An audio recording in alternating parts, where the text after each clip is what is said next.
Oh my goodness. Such a joy to be here with you, Mary, and just to have this interview with you. Um, just in anticipation of what you're going to share on, what is it, March 2nd, Saturday, March 2nd, coming up soon. So I'm just excited. I'm excited about I think it's how, March 1st, though. oh, it might be March 1st. Thank you. Yeah, Okay. that would be like me to get it wrong. March 1st, Saturday. Whatever that Saturday is, right? The first Saturday in March. How's that? 2025. Man, this year's done a number, hasn't it? It So, sure has. um, so I'm just going to start off with the first question, if you'll let me, unless there's anything you want to say before we go. I'm just happy to be with you, Logan. All Fire right, away. here we go. So you've been practicing centering prayer for a while, 30 Okay, plus, very maybe true. 40 plus years, you tell me, but centering I prayer for a learned while. I learned it. I learned it in 1982. I would say I really committed to practice on a daily basis that I dabbled for many years.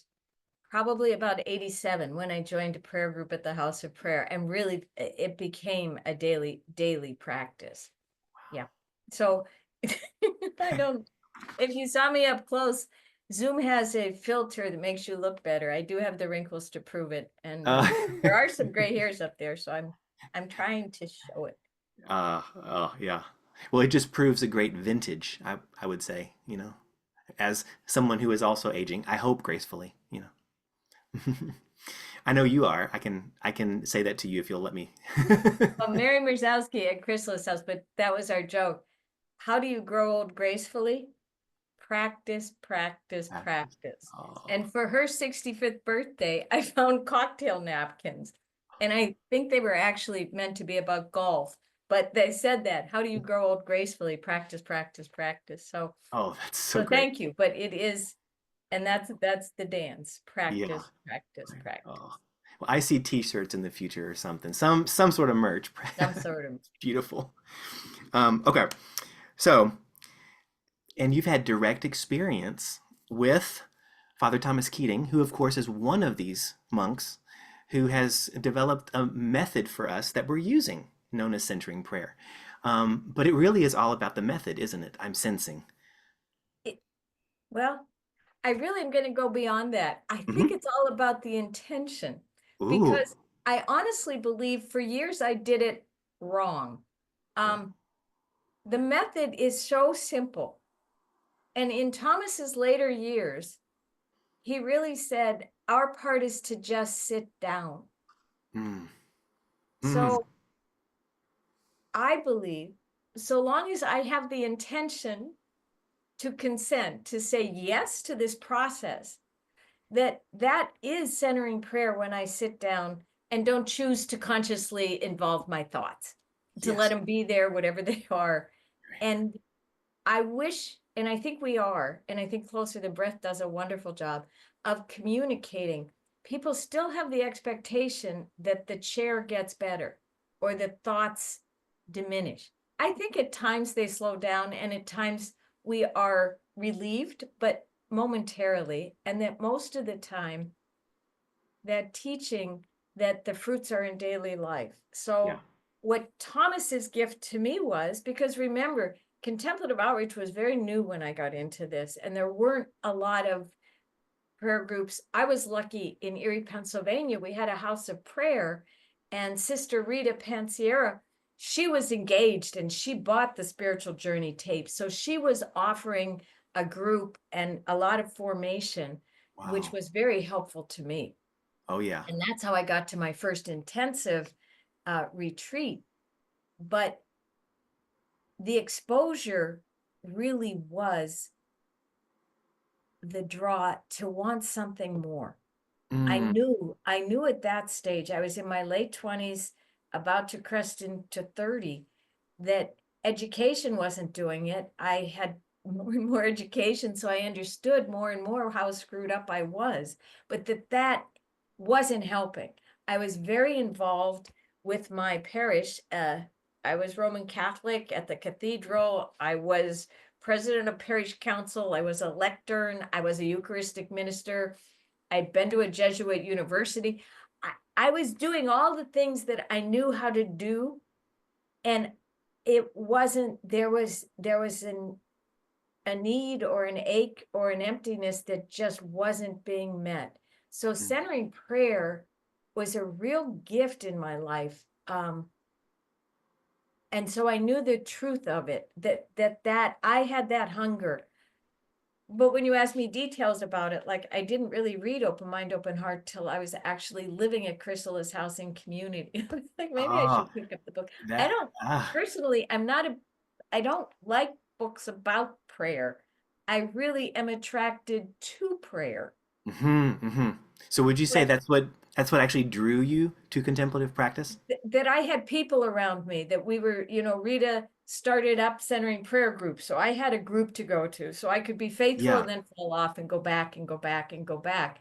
We right, were watching the tapes. And at that point, right, those tapes were super expensive. So it was really good to have the old VCRs with those thick tapes being played. sure. And Wow. there were opportunities. What I realized is I had that deep hunger for silence. And when Thomas said that silence is God's first language, that was what I was so both uncomfortable but attracted to. So Gotcha. Yeah, those type of things, but it was more of the personal encounter um, yeah, of yeah. a Could you tell me group, about and that? then yeah. Yeah. Like that's so fascinating to me. Sorry to interrupt, but right here, how would you say that your, personal encounter shaped your spiritual journey? I think when I was really what I experienced in the silence in centering prayer, whether I was doing it right, wrong, or in between, I was showing up to it. And something was happening inside. I think it was about the time, and I could have the dates wrong, but Paul Simon's Chrome was the song of my generations. Oh And yeah. it just talked about if all the he talked some there's some line about if all the people that knew me were in the same room, would they know who they're talking about, basically? Because that's how I Wow. felt when I got into Wow. this. Mm-hmm, I mm-hmm. was at the time my work was a banker. I was very involved in the church. I was a party animal. I was all these different things, but I wasn't sure if who I was or the connectedness. It was lacking that center. So it's interesting that in centering prayer, it just began to feel like there was some cohesion coming.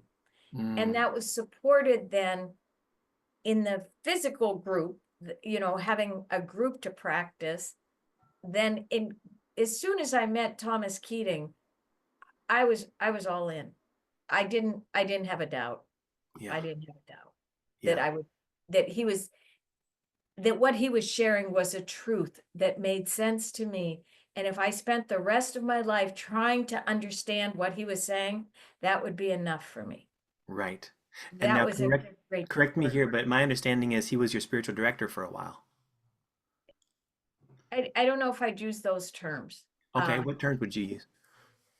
I would sign up and I would go to him for every soul friending event on a retreat or that. And then I would write, I would connect.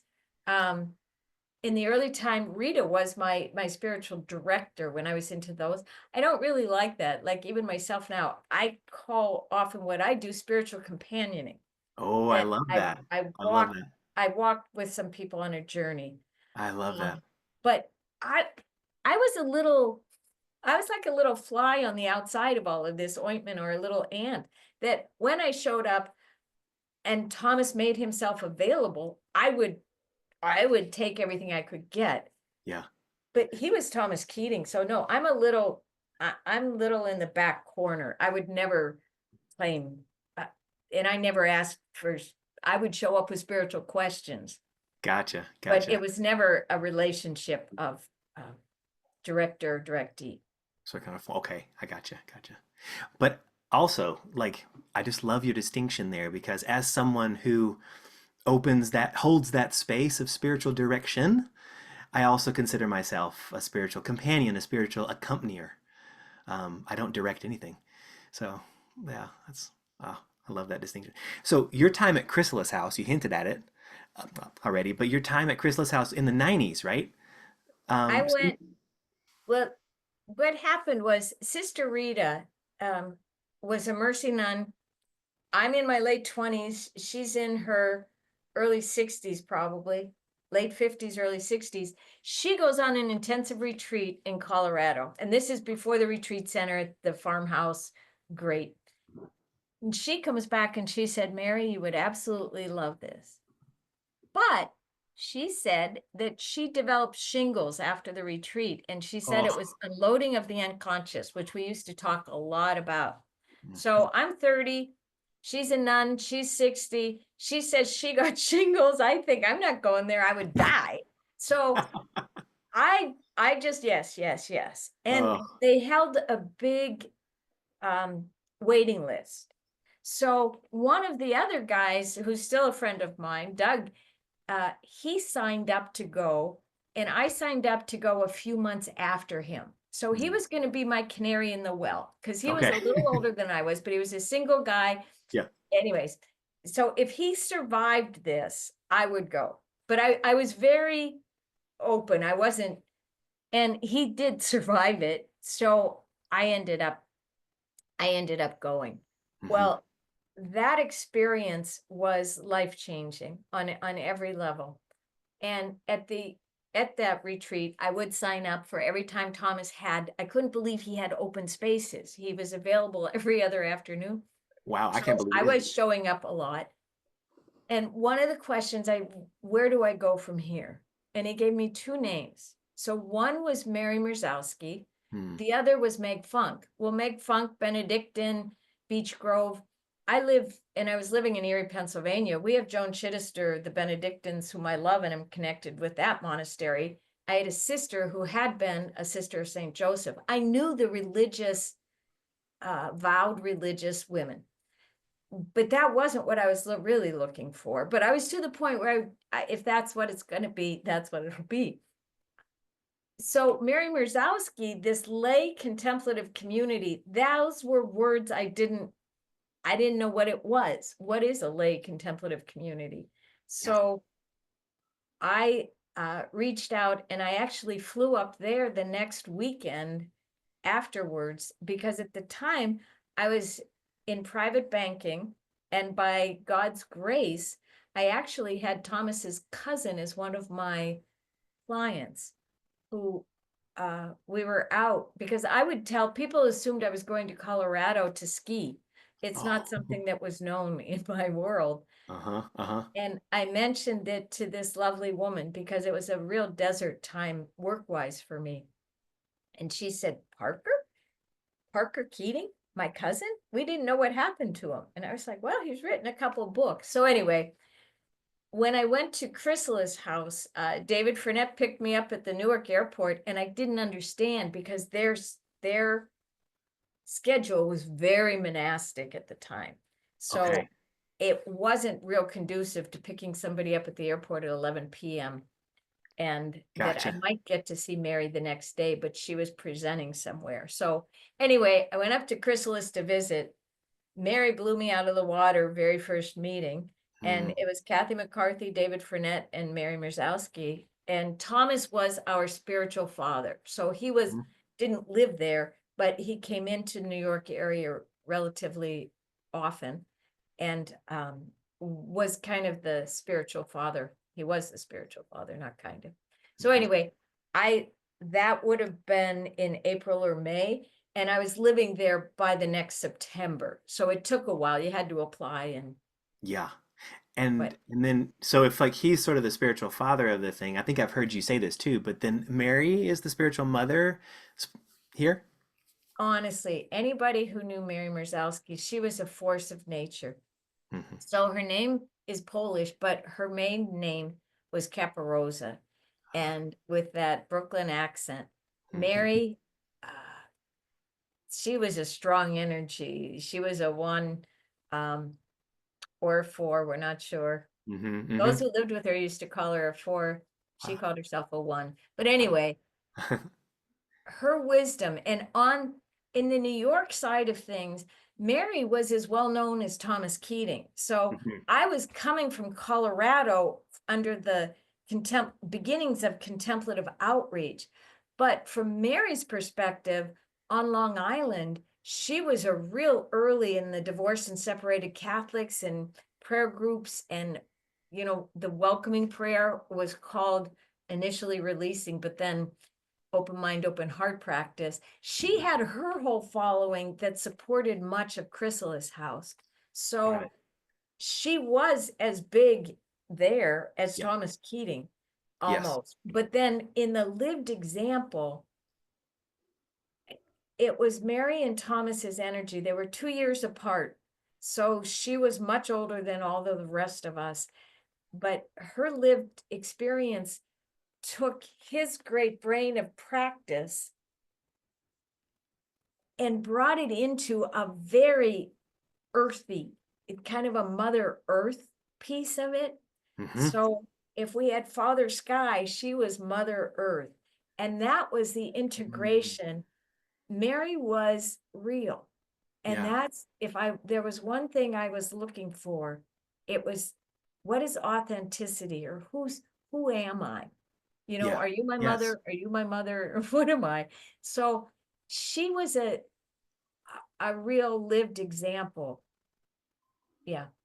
Wow. And I think that contemplative outreach is the product of that. I mean, Okay. many others have helped. Right. Gail was executive director, Of Carl, course. a lot of folks are in there. Of But course. those early teachings, and if you look at our teachings, Yeah. we have Thomas and we really have Mary. Yep. Absolutely. Absolutely. And of course, publicly known, as you hinted at, is like Thomas. But really, especially if you were from New York in these days in the 90s, it would have been who's Thomas? We know Mary and and And at she that. she brought into really that connection, because a lot of them connected because Mary got into it. She brought Thelma Hall, got Mary into it. Anyways, there was a whole network, but Mary died in 1993. So Wow. she Yeah. was 67, Thomas was 69, and that's when he said he felt as if both arms were cut off. Oh wow. So Yep. the eulogy and all, at her time, I think she was very clear that she wasn't to write the book. That wasn't. She was a real teacher, Hmm. and she did companion a lot of people. Yeah. And I'm getting that sense as well in the welcoming prayer practice, that really is a part of her legacy. We hold that lightly, but it is, right? I mean, like, if it weren't for Mary Mrzowski, we wouldn't have it as it is. Um, Because that's what it was actually called, Thomas. It was called releasing when she started this. yeah. And then when she was really active in contemplative outreach, and that was kind of forming, she was Mhm. one of the past executive directors of it for a while. Right. Um, Thomas christened the practice open mind, open heart practice. Ah. After Mary died is when he called together those of us who were kind of teaching it at Chrysalis House. So Bernadette Teasdale from Colorado, David and Kathy, myself, Carla Rico, Gail, Fitzpatrick Hopler, we got together. That's where, one, we identified the confusion in the title, because people would come to an open mind, open heart practice workshop expecting centering prayer, Uh-huh. because that's a book, and they would be getting the welcoming. Anyways, Oh, it was I got you. very I got it. confusing. So, Yeah. and in the West, in Colorado, Bernadette always used, it was called letting go, the letting go practice. Ah. So after her death, that first time, that's when it really came together and was renamed. And it's the appropriate name from my vantage point, Yeah. the welcoming prayer practice. Mm-hmm. Oh yeah. Wow, that's so fascinating. And you mentioned Bernadette, who, what was her last name? Bernadette Teasdale. Bernadette She Teasdale. was Thank you. Yeah. a sister of Loretto, but Mm. she Yeah. She was in formed the Colorado, right? the Denver Center. She was the mainstay of the Denver Wow. Center and a Right. powerful. So she was doing the teachings. Mary actually died with Bernadette in Colorado. Yeah. So it was a small, Wow. there was such a solid core group of teachers Yeah. um, in the world. Yeah. Um, and just, perhaps even really briefly here, but how did their different approaches um, complement each other in the development of these methods or of contemplative outreach? That's a good question. There was a lot of, initially, there was a lot of, what do I want to say? Tension between Colorado and New York on the welcoming prayer. It was very letting go, mind open. There was a real rub. And then there was a whole crew in Snowmass in Colorado that hated the practice or just wanted, which is fine. But that wasn't their practice. In Open Mind, Open Heart, Thomas says you need a practice to consent with the dismantling of the false self. But this isn't the only one.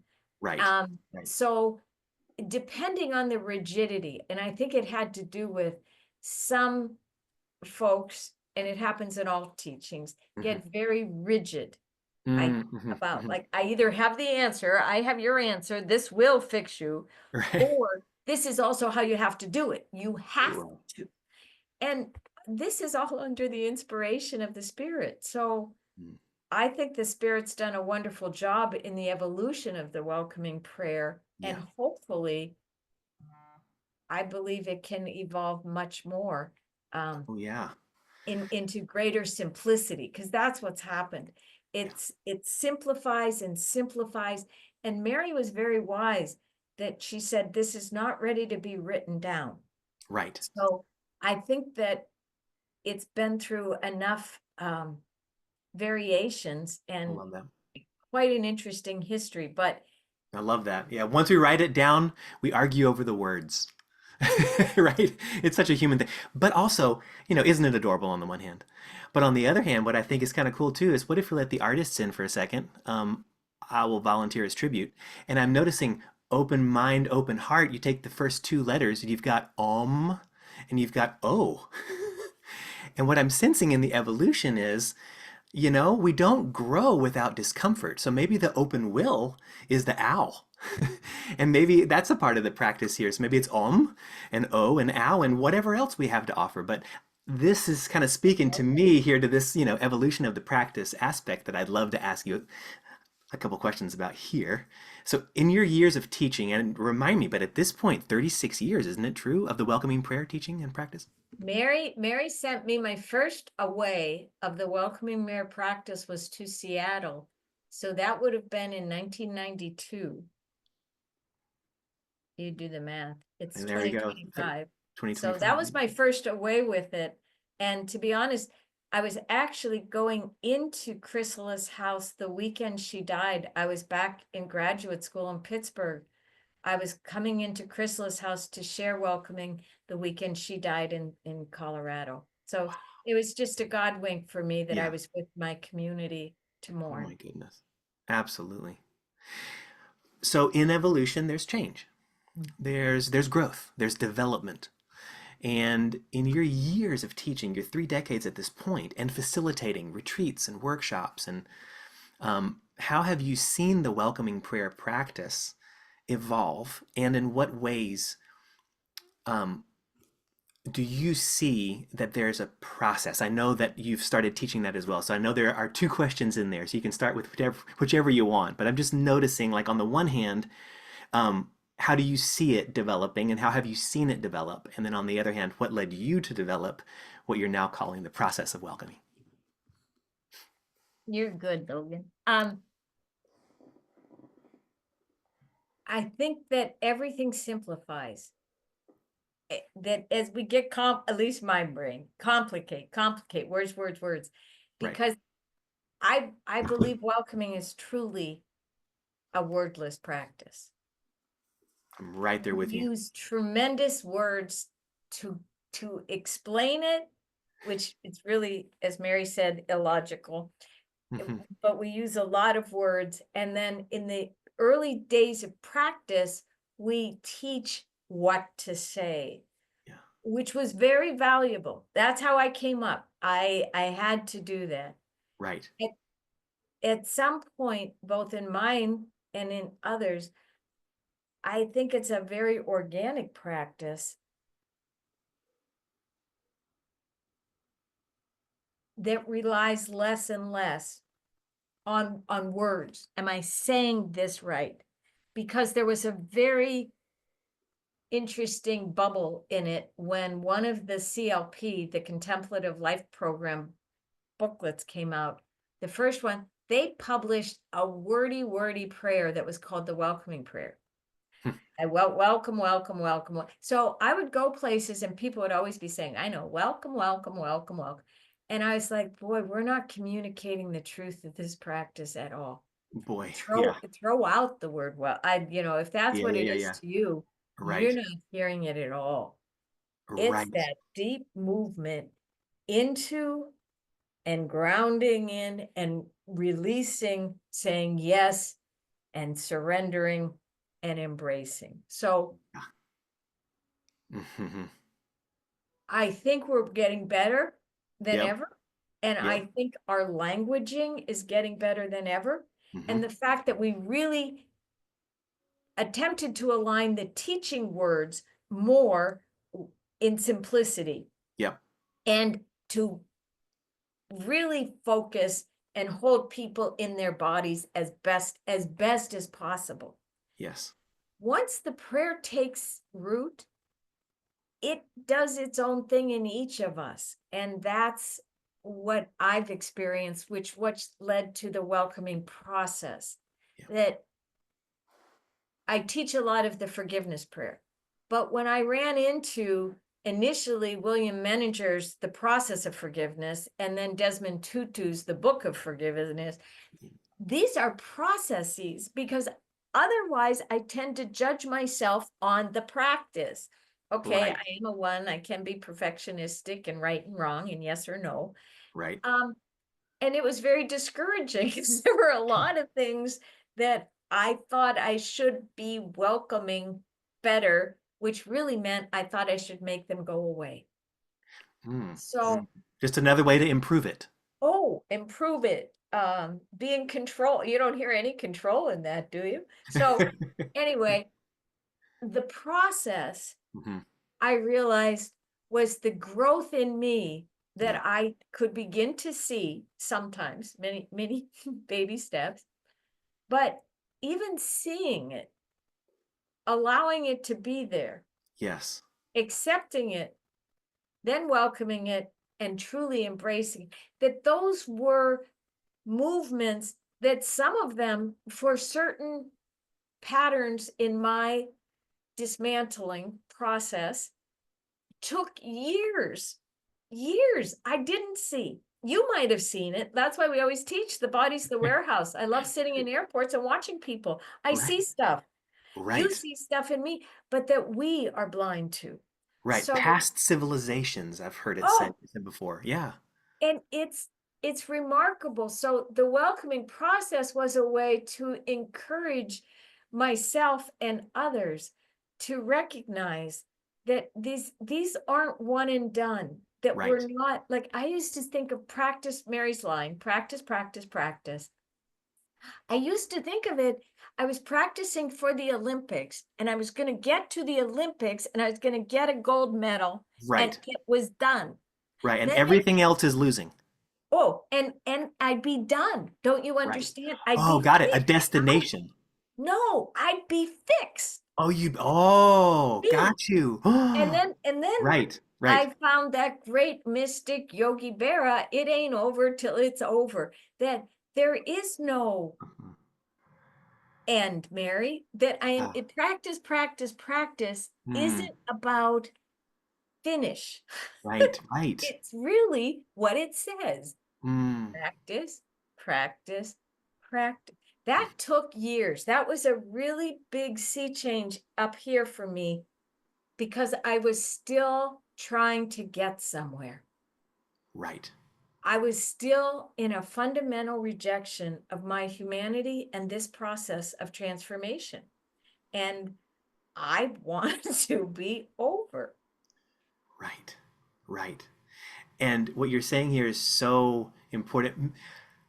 Maybe just for half a second here, for everybody listening to our interview, um, the welcoming prayer steps, because we've already said that it's sort of, developed. And then so what these three movements are of this body practice. And then also, if you could outline the process for us, because I can already see how helpful this is for people who then, okay, I get I, intellectually first, right? We understand the steps, the choreography. I get the dance, and now I've got to practice it, because I don't know. But if you're like me, it's not a very nice thing to look at when I'm learning the salsa or something else. But I got to practice the steps. I got to practice the choreography. After a while, it begins to dance itself. But yeah, so just the practice real quick, outline it for us, and then the process. The practice is awesome. And I want to read a little quote before I do that, if I Look, could, yes, yeah, from that favorite little book I was mentioning to you, Meredith Shifsky's Illuminations of Love. yeah. Our relationship, this is Thomas Keating from Reawakenings. Our relationship with God is the essential ingredient of successful therapy. Agreed? Yes. Okay. The feeling of alienation from God and the lack of the experience of the divine presence is the source of every neurosis and addiction. Big statement, true for me. For me too. Okay, this is it. When an afflictive emotion arises, one simply looks at the spirit, welcomes the information, and congratulates God on excavating this hidden secret. Oh, this jealousy, this anger, this guilt, I love it. But instead of identifying with it, acting it out, we give it to God. In this way, the Spirit frees us from the emotional pain of a lifetime, together with all the means of coping with that has caused us to resist rather than trust divine therapy. Okay, so how do Wow. I just loved that. Welcome the information, congratulate God, Yep. and then say, okay, there it is. Yep. So the little steps that do this, Yes. I have to be willing to feel what I'm experiencing. Right. Without that awareness, welcoming is just words out there. It means Right. nothing.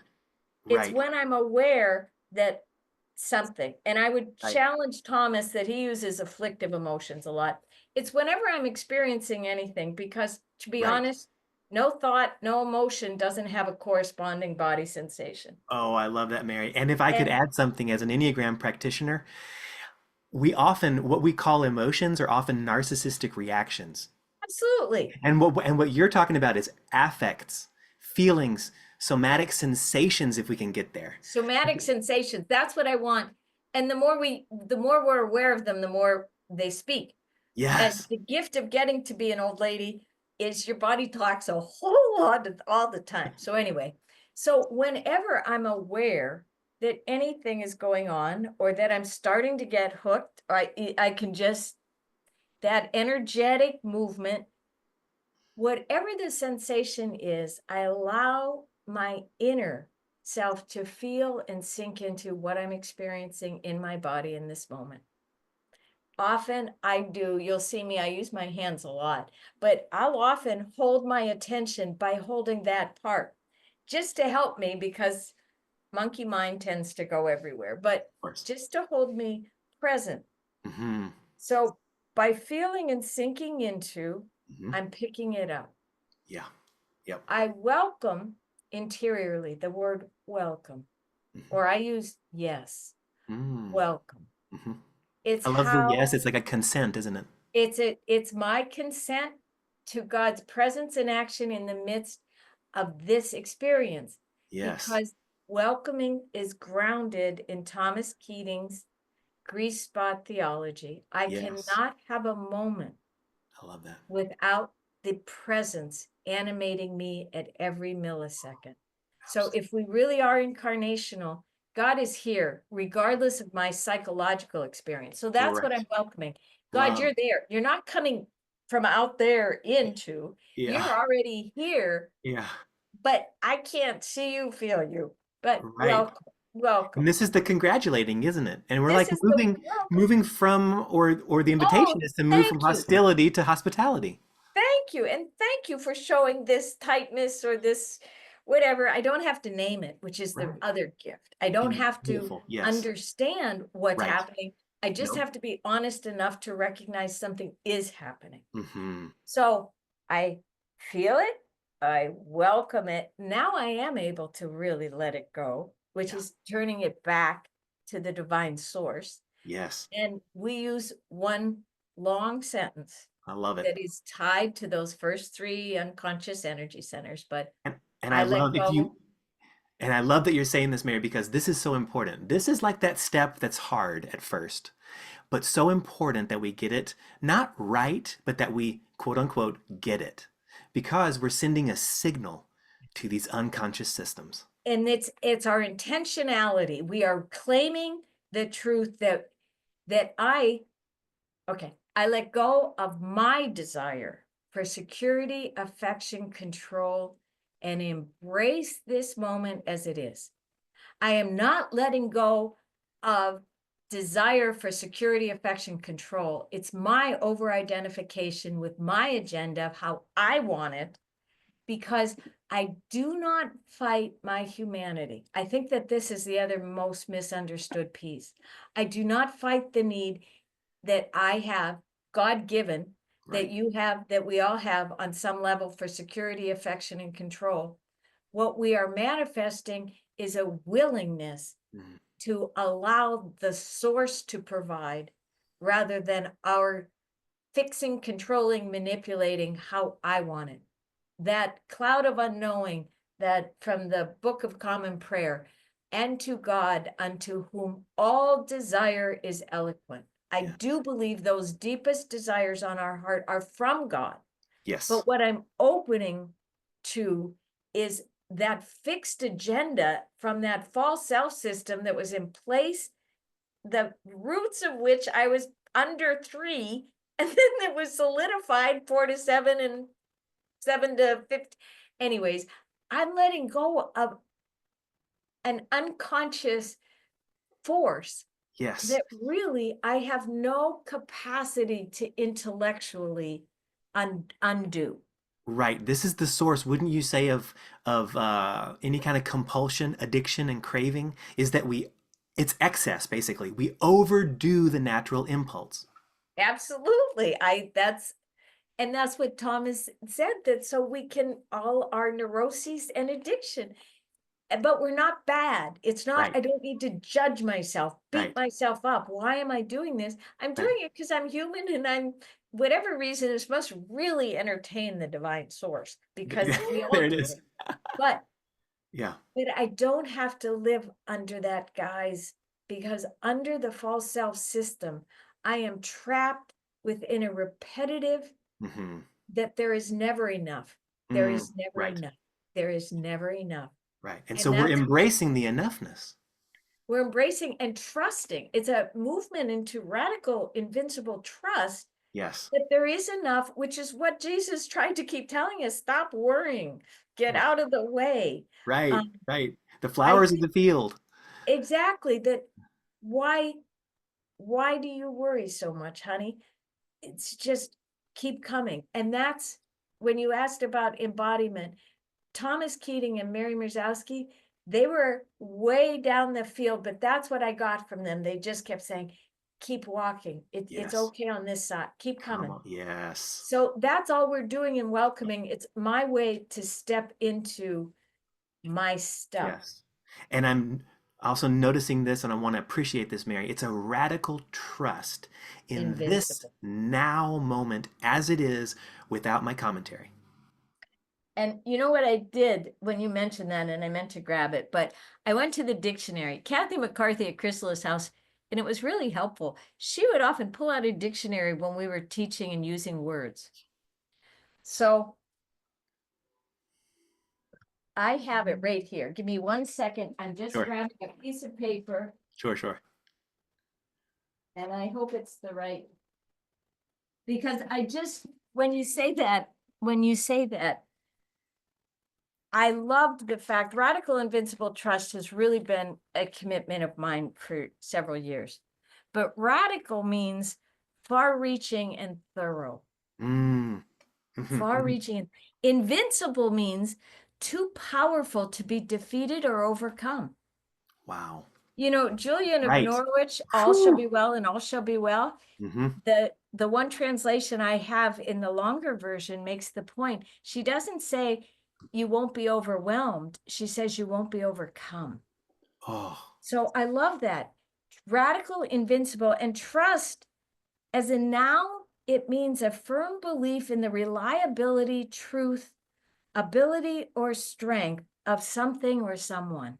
wow. And as a verb, it means to believe. Hmm.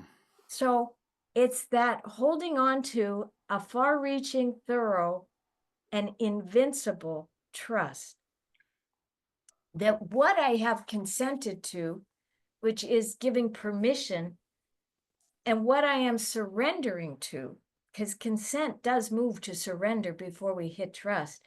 And surrender is to cease resistance. Hmm. So we are really opening in a deep movement through these practices to a radical, invincible trust. Wow. And it's baby steps. I Yeah. don't, I can't force that. You know, the Tao Te Ching always said, the only way to trust is to trust. So Right. people come in, they have And trust issues. of Say, well, course. okay, trust. Of course. No, Mary, you have to understand, I have trust issues. I said, I do understand, but the only way out is through. Right. Right. So that's And what welcoming, long story short, but welcoming is just you pick it up, you hold it, and you let it go. and this is why, and I've heard you say this so many times, but I want to say this for all of our listeners, readers.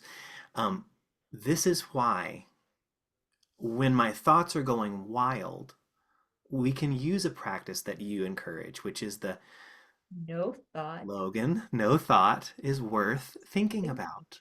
Logan, sunshine, sweet pea, no thought is worth thinking about. Now, returning to, and I'm going to use some ancient words here from the Kephalia Gnostica, Saint Evagrius. Well, not a saint, but you know, he's a saint for me. But Evagrius of Pontus says the body, the soma, is the first and most precious gift of God to us. In other words, and his favorite word for God is providence. And so providence's most precious gift to us is this frail thing. So not resisting, but accepting the gift, listening to the, embracing the gift, and how this gift is responding, sometimes reacting to this moment and its stimulus. But in other words, embracing the body. And this is why, you know, like you always say, it is a body practice. That's why those flowery words, as great as they are and as beautiful as they are on a Hallmark card, I'm sure, it's missing the point if it leads us down a road of sentimentality and nostalgia, And because back it up takes us away here. from the nitty-gritty practice of every moment, noticing God has embraced this body. Can I? And that's what Mary would always challenge. Her line was always get out of the top 3 inches of your head. Wow. Anything that brings me back up into the thought, Mhm. that's where I get stuck. And Right. that little no thought is worth thinking about is because for anybody who relates to being obsessive compulsive, especially in those obsessive thinking, Mhm. when we're really obsessing, we don't have a body. There is no, you tell me to feel, there's nothing there. Right. So that no thought is worth thinking about. Sunshine, sweet pea helps bring me back. But what you said, Logan, a great teacher of mine used to always say, the body is the best spiritual director you'll ever have because it never lies. Oh, there it It is. doesn't. It Nope. tells you the truth. This is Versus, where I am. versus our thoughts and feelings, or Oh, as Evagrius would say, logismi. You know, these he had a classification and everything. That's for a different topic. But you know, yep, it's like this practice is not about analyzing our logismi, our thoughts, our feelings, and all these things that may or may not lie to us. This is about embracing the thing that won't lie. That's exactly. always telling the truth. And really saying yes to that so that spirit can continue to reveal whatever it is that we're being revealed. Yeah. And the gift is, I don't have to know it, figure it out. For many of us, at Yeah. least for me and my structure, Yep. that was the good news. I Yes. don't have to. I've tried so hard to think myself better. Right. These aren't about that. Right. Ah, so, so great. So now the process, notice. So this is important because those three steps are lather, rinse, repeat for good spiritual hygiene. So those are the three steps. There they are, simple by design. It's a method, it's a body practice. Now the process, Mary, help us understand because this is so good. The process for me is when I start, well, let me just start with denial. Yeah. I love Melody Beatty, and she says that denial is the shock absorber of the soul. That helped me. Wow. And and that it's not fair to anybody to try and rip their denial away. Yeah. They would just be left shivering. Yeah. Eckhart Tolle says to directly confront unconsciousness only reinforces it. Wow. So if you come at me about something that it's true, but that I'm in denial of or not ready, it only reinforces my resistance to it, and it's not helpful. It's not Yes. helpful. Yes. And I've done that, so it just is not helpful. Right. So when I looked at the process, as denial starts to break apart, or as the spirit, another way to put it is, as spirit starts to introduce, like Thomas said in that, oh, look, it could possibly moi have something going on there. Seeing is the first and courageous act when maybe, just maybe, I'm seeing something in me. And it's generally a pattern of behavior. And it's the first time I experienced, well, I've experienced it a lot, but it generally challenges who I thought I was. So seeing it is like foreign because it's not part of my self narrative. So to just begin to see that area in that is really new to me, I was blind to before. My initial reaction is generally to want to not see it or to whitewash it or to push it away, resist when all else fails. So seeing gently and gradually through centering through a lot of these practices begins to open me to allowing it to be there. Mm-hmm. Just allowing it to be there, not fixing it, changing it, defending it, justifying it, explaining it, because I don't understand. I mean, I'm still in that Sure. wow, Yeah. and just allow it to be there. Right. It's an affect after all. It's affecting you. It's It's something. affecting me, and I'm just becoming aware and how many places I might be bumping up against it. Because this is new. You might have Yeah. seen it again Yeah. Oh with yeah. these, it's like opening up to patterns of behavior and feelings and thoughts and all that stuff that I really wasn't consciously aware of, at least Right. not in this light. So Right. I'm Right. seeing it. I'm gonna just allow it to be there. Mm. The mindfulness terms would be curiosity, just to have Love some it. curiosity about that. Yes. And Oh, I as love it. as I allow it to be there, Mhm. at some point there's usually a breakthrough of accepting it. See, because allowing it, I'm still kind of like, I allow you in my house in the breezeway over there. You know, Right. I'm still kind of arm's length for Right. sure.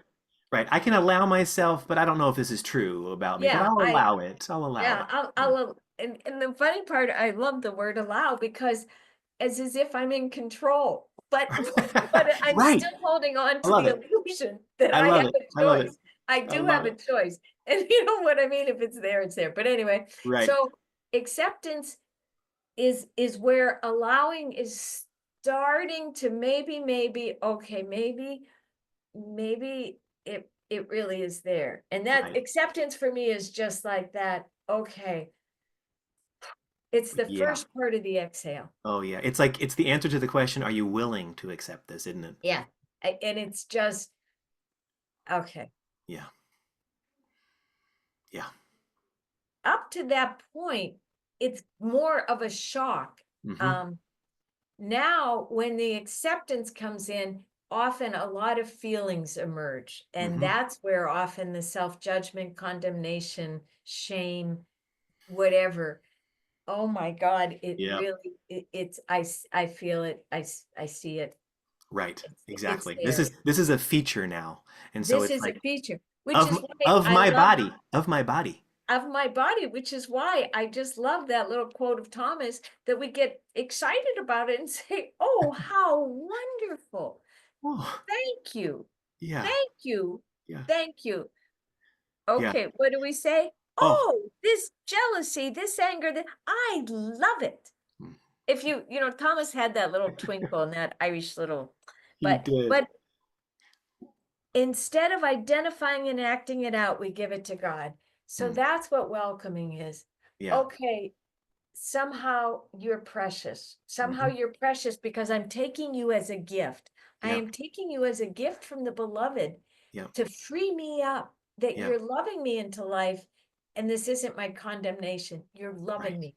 So Right. that allows for really embracing, and we're welcoming to embracing for me is when I really let down my defendedness against it. Yeah, I Yep. did it. I see it. I acknowledge it. Yep. I'm sorry. I can really have a different relationship with it now because I have embraced it's there. If it needs to stay there, okay. If it Yeah. doesn't, but I've I am no longer over identified with Right. it. And what I'm sensing here, and this might just be a nuance, I would love your input here, but I'm sensing that in the stage or the phase, however you rate, however you name it, but of welcoming, that there's a courage required. In other words, we're still scared. Like we're doing it, but we're doing it afraid. Like we're doing it anyway, but and so there's courage here in That's the right. welcome. I can welcome you and my heart is beating out of my chest. But welcome, I'll pour you some tea. And then the subtlety for me is the embracing. It's kind of like that anxiety in my chest or whatever it is has kind of subsided enough that I'm trusting now. Now you can still let me down, I'm not sure, but I'm everything's coming together at that fifth stage, isn't it? It's like I'm embracing and now I'm going to trust that whatever it is leading me to God, whatever this is. And it is God. It is It's not God. just leading me to Right, God. it's God leading me to God. It but that piece, and I don't have it, but thank you for articulating because that's really how I do develop it. Mhm. In the 12-step language, they always do how: Oh, honesty, open-mindedness, willingness, and it's always to me open-heartedness. But anyway, but it I love it. takes us through honesty and openness and willingness to get to that courageous bit Yep. that leads to trust. And Right. in mental health practice, what I always remind people of, and then I need to remind myself of, is if I want change, I have to be willing to be uncomfortable. There it is. This is not my normal same old, same old. Right. And that's where most of us pull back because it is so uncomfortable, because Of it course. takes courage, because Right. this is out of the comfort zone. Right. This Right. this is a radical step out. Yeah. And I know we say this a lot, but that too is welcoming, isn't it? Can I welcome the pull back, which is natural? Absolutely. So And the it's can I fear soften is that, there. allow myself to and then accept that. So it's what I'm sensing now in the moment is in this process of welcoming, I can get booted out at any point. Well, but you're not booted out. That is the process. Ah, oh, I see it. Yeah. But now I'm noticing, and I hope everybody can see this, hear this. Notice how this cannot be a welcome, welcome, welcome poem. like, this is why it can't be that, and why it can't honor the practice that Mary Mrzowski was practicing and brought to us. Absolutely. We need to Absolutely. honor it with, and the way we talk about it, and the three steps of the practice honors it in a form of a framework for a method. Exactly. Yeah. Because without a method to start to practice, how do you enter this? Right. And I Yeah. just liken it to, it's like learning a dance step. It's step by step by step, but watching professional dancers, you don't know Yeah. that they glide, but Yes. they Yes. started with one, two, Right. three, yeah, Right. And this other thing here is, as an encouragement, I hope, to anybody listening and um, uh, reading along, um, this process continues again and again, a lot like a butterfly, a lot like, if you will, because it's in, I mean, it's natural here, but from chrysalis to the birth or the unity of the butterfly that carries forth the entirety of this change process, of this whole thing. But we get to do it again. So even once I'm at embrace, there's something new to see, absolutely.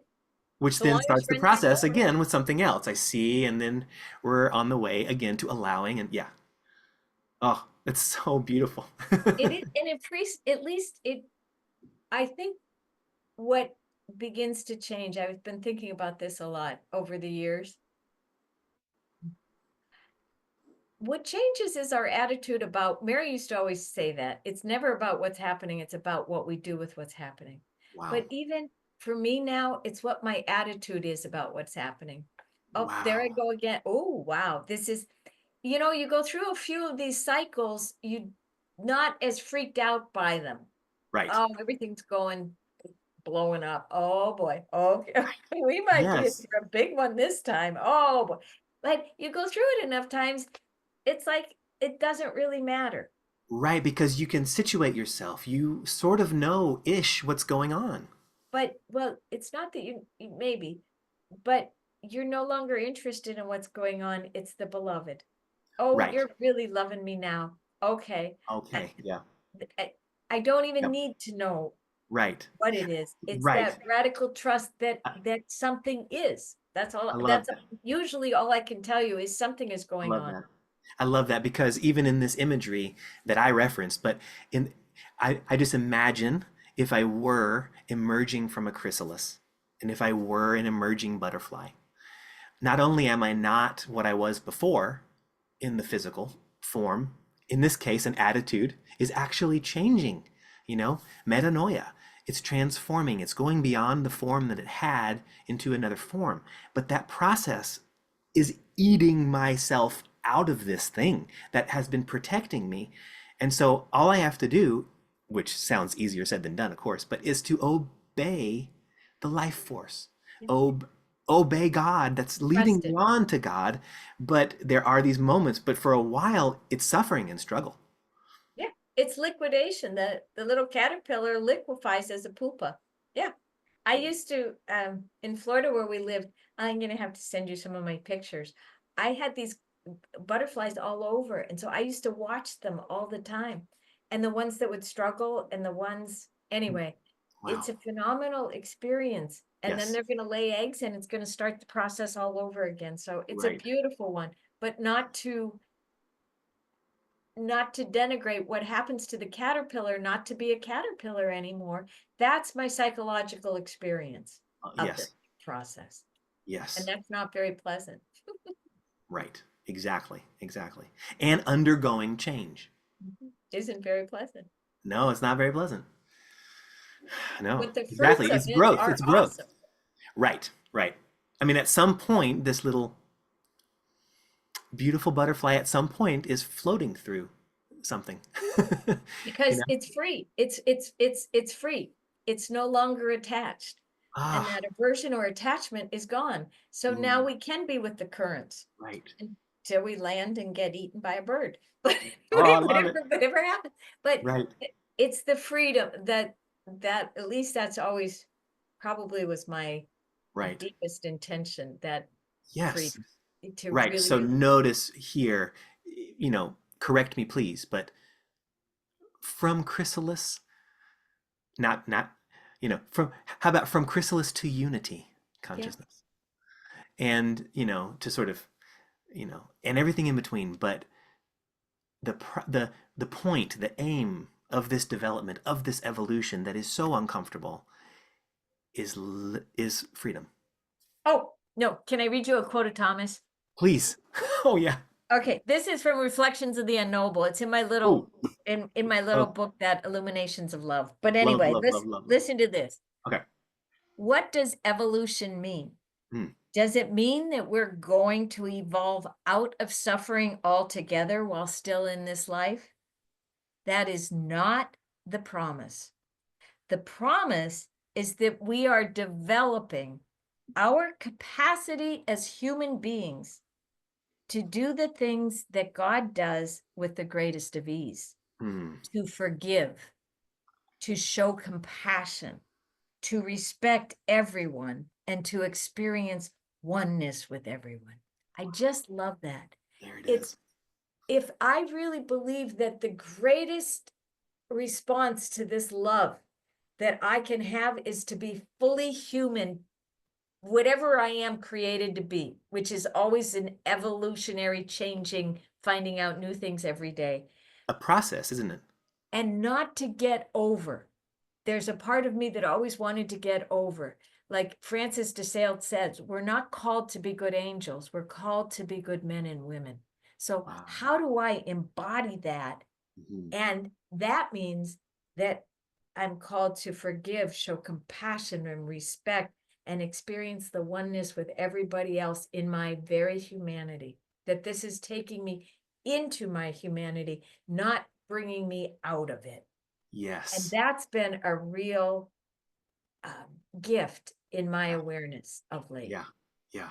especially in Th- this world Yeah. today. And this is living our way into yes. Yes. This is living our way to yes. Wow. Um, gosh, we got all these quotes. I have one that I've been hearing a lot lately from Uncle Jim, Uncle James Finley, that I do think fits really importantly here when we say this yes, this consent to the presence and action of the divine. And he wrote this in like a, Center for Action and Contemplation newsletter um, a couple years ago. It was in August 2023. He was writing on mystical nonviolence. But he said, God is the presence that spares us from nothing. And even as God unexplainably sustains us in all things. And isn't that the yes? Isn't that what we're talking about? Isn't that the process? Like you've said it. He's pointing towards, I think, what it is that we are talking about when we teach the welcoming prayer practice, when we invite people to see the process and not give up, not try and condense it down to something that's more manageable, because you're saying yes to your embodiment. You're saying yes to what God has said yes to, and it's problematic, but it's amazing. And it's our basic goodness. The one quote of Thomas, we are made in the image of God. This image is our basic goodness. But it's so, one of Thomas's images that is really, and I love James Finley, thank you for that, but that he said that's really stuck with me, because I focus a lot on that presence, that Mm-hmm. divine presence Mm-hmm. in centering prayer, the presence in action, blah, blah, blah. Right. But that there is never a moment when we're not in the presence, but also, I love the term, under the influence of the Spirit. Under Yes. the influence. Don't I want to be under the influence? Yeah. All these practices are honing my capacity to be attentive and aware of the influence of the Spirit in my life, Yep. instead of, because there are a lot of forces in my life, and some of them aren't so good. So I want to remain under the influence. Wow. Anyways, I just love that. I love that too. I'm almost getting this imagery of it, instead of, or what starts out as an embodied soul experiences itself as an ensouled body. Yes. And wants to fully, um, the acceptance of powerlessness is our key into Yep. becoming all that God created us to be. It's to Right. let Because it's go because and it's because find it's the out truth, isn't it? what It's the God truth of us. created instead of holding on and trying with my might, which is pretty pitiful, Right. to be who I think I should be. Right. Which is always reading reality through a lens of fear, isn't it? It is. Wow. And that precludes love. And the whole message of everything, as I understand it, is love. So the greatest obstacle is that fear. And it Mhm. sounds so simple, right? Oh, Mm. simple. But it's going into it that how that manifests is all the invitations Yeah. that I have to move into my own fear manifesting in this body, Right. in this moment. Right. You know, I don't, yeah, Right. We just notice all the ways that we avoid it. all the ways. And this practice is to welcome those ways and to do it anyway, right? To embrace it anyway. As Welcome, let pitiful as go. that might, right, even to welcome what I'm unable to welcome, Right. which is just fine, but it keeps me, because that's what centering prayer, what I love in that teaching Mhm. is it's not just a discipline, it's about relationship. There it is. Yes. So if I stay courageous enough to be with my inability, even to love, Hmm. what I'm doing though is I'm staying in relationship Wow. versus turning away from. It's Wow. this concept that I love of who's my first turn. And that's what Thomas was joking about. Like, Right.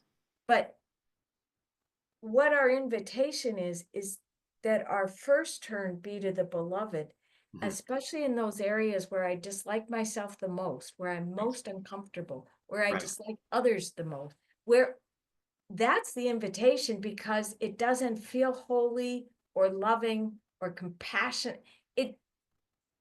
It's not who I would like to be, but it Right. is who I am in the moment. But I Right. don't have to stay there, and I don't Right. have to over identify with it and react. I'm Right. just asked to pick it up there and surrender it back. Right. Oh, Almost that like was a start tough one. here. Wow. And yeah, and I can sense how just powerful it is. Um, uh, this it's almost like from experience, practicing both of these methods, centering and welcoming prayer. Centering is kind of what is your relationship to silence and relative stillness? And then this one is what is your relationship to your body? And overall, the invitation is can you consent? Can you say yes to your body? Can you say yes to the silence and the stillness? Can you say yes to all the things that your ego kind of hates, if we're honest? And really, it's saying yes to just being loved into life. That's There all it I is. want to do is love you, honey. But There it we is. run, and Ah, our primary defense mhm. are our thoughts. Right, That's why right, our primary defense about God is thinking about God. That right. makes, so what books have you read? What are you think? We always go up Yes, here. totally. That's to keep it manageable. Like, Right, okay, I'll talk right, about it a little bit, but right. this is really can be very uncomfortable. I love that. We love to talk about the ocean, look at it while we're having dinner at a distance. Oh, look At at a the sunset, distance. look at the sunrise. Let's get in. And then what is your experience like when you're in the ocean? Yeah, at least put your baby toe in. Right. And the reminder this ocean loves you is this And wants to ocean wants you swallow you up. Yeah. right, right, and wants to allow you to float, whichever, learn to surf, swallow you up in the most beautiful ways, and then perhaps even learn that we can breathe underwater. So, Got it. mm. So Mary, I've got just two more questions. One of them here, and this is so great. Thank you, by the way, for all of this. So now, given your long involvement with contemplative outreach and your just amazing work there, what do you see as the most important ways that these practices need to continue evolving to meet spiritual needs of the seekers here today? You know, Thomas is really one of his final gifts to contemplative outreach and to all the teaching are the vision statement and the theological principles of contemplative outreach. So I would encourage everyone to read those. But in there, he is very clear about a few things. And the one is practice. That it doesn't matter what you think. It doesn't matter how many books you've read or retreats you've been on. It's being willing to show up in your day, in your midst of your ordinary life, into the chair, sit down twice a day, really. And in this time in the world, this is, I'm calling people, it's really mandatory. There aren't many mandatory, but we've got to start, because we don't need any more crap out there. We need to bring our inner peace so that we can be ready to respond in love. Right. And he says in there, and it's what I think is the truth, his trilogy of teaching: open mind, open heart, invitation to love, and intimacy with God. If you, and the spiritual journey video series, and that's on the Contemplative Outreach YouTube channel. Right. But if you don't really grasp, and they might be kind of funny words and they still are older books, but he never walked away from that as their primary teaching. So those 3 books, I would encourage folks to really spend time with, whatever way you can. Yep. If you want to take the legacy and then to practice, doesn't even matter if you can't do the books all the time. As I said, they're not, I don't like books on prayer, but I have to read them sometime to edify myself, to keep showing up in the chair. So our point in the evolution is, okay, I watched Thomas evolve. I saw Mary evolve. I know lots of people in my life that I see evolving through practice, but that won't get me anywhere if I don't There it evolve. is. So Yeah. we're called to practice and to just go to the basics, like keep it simple, sweet pea, Right. back to basics. And those are Yes. the real basics that I'm really committed to. Yeah. Oh, that's so great. And then, okay, last but not least here, how do you see the role of contemplative practice changing in our current cultural moment? And what aspects of Mother Mary Mrozowski, Father Thomas Keating, I know they wouldn't even like those terms. I know Thomas said he didn't like those terms. So, but there is a legacy here, and it's real and it's alive, and I can sense both of these spiritual giants alive today, if you will, in these practices, and I can sense that. Now, what do you feel are most crucial to preserve and to transmit for personal and collective transformation, which I know we both agree is so important? I really think that we're asked to embrace our fundamental goodness, to show up to the practice as best we can in daily life. And often that's done through community. Closer Than Breath does a wonderful job. Prayer groups, meditation chapels, whatever we can to support that, because these practices aren't personal. I mean, it feels personal, but it's to release our gifts that aren't ours, but for the collective. So how do we take that into the world in the midst of our life, whatever you are, whatever you do, whatever you're called to do? So showing up in practice, supporting, so all the things that support it, but the practice isn't an end in itself. It's just the beginning, but it is foundational.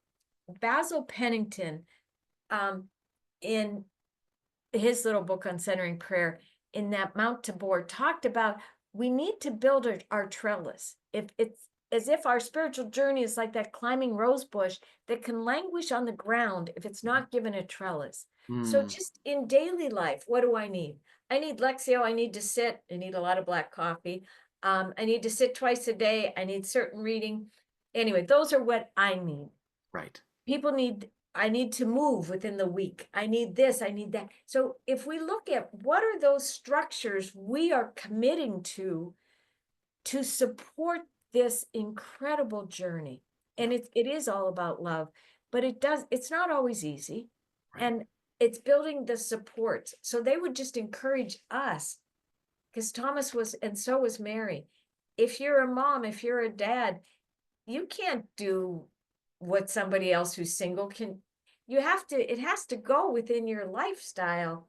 And we're all responsible for honestly looking at what it is we need to be the best version of ourselves, showing up and seeing how it fits. And if it's always available. That's what I'm with. It's always available, but it may look different from each of us. But we have to take responsibility to do it. I Did I love it. answer your question?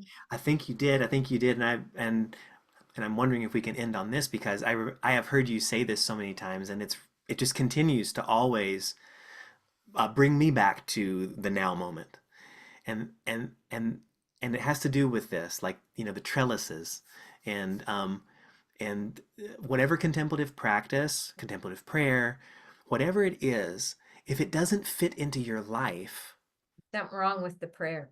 something wrong with the prayer, not with your life. And so it brings to that goodness of you.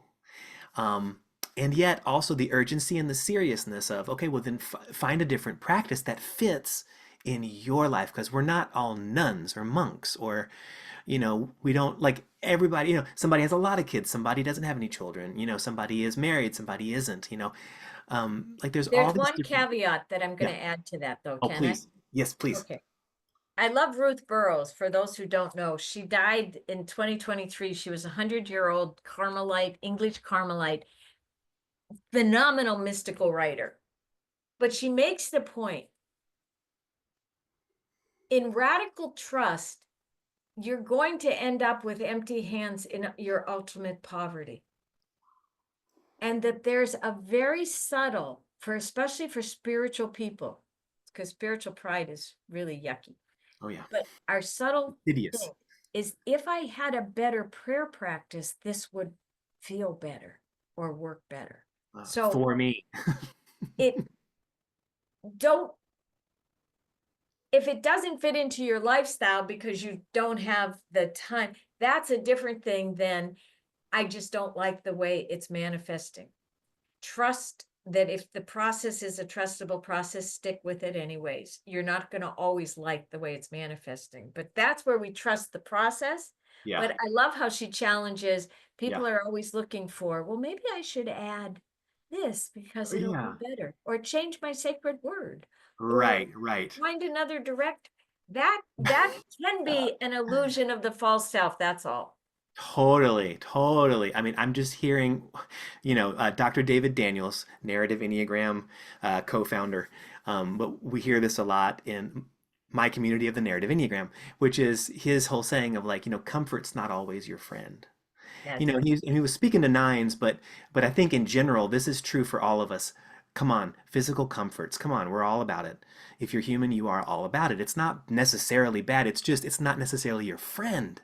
That's right. And if any of these practices are making you squirm, to use our colleague, um, hey, Cherry Very. Hastings, yeah, words here. But if they're making you squirm, don't stop them because that's the discomfort because you're growing.